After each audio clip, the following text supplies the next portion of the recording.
everyone. So today we're going to be innovating our story of the Gingerbread Man. Last week you used my story map and some of you made your own, and you're going to need that this week.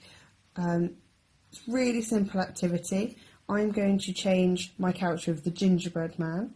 I've changed mine to the Birthday Cake Man. So I've drawn some pictures of birthday cakes and I'm going to place them over the top of the Gingerbread Man. So that when I'm retelling my story, I've got a picture of the Birthday Cake Man to remind me that that's who my character is now. And then I can retell the story in the same way, but with a change of character. So once upon a time, there was a little old man and a little old woman. One day, they decided to make a birthday cake.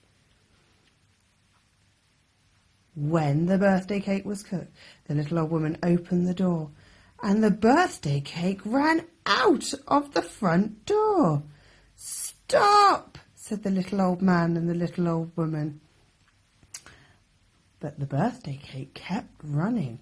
"Run, run as fast as you can. You can't catch me. I'm the Birthday Cake Man." "Stop!" cried the cat. "You look good enough to eat." But the Birthday Cake Man kept on running. "Run, run as fast as you can. You can't catch me. I'm the Birthday Cake Man." And so on, all the way to the end. Now, you could change more than one character if you wanted to, but I've kept it quite simple just to start with.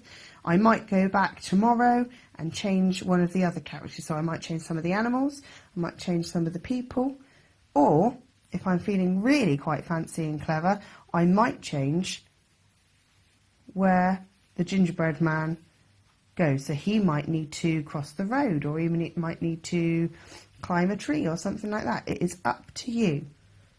I look forward to seeing what you create.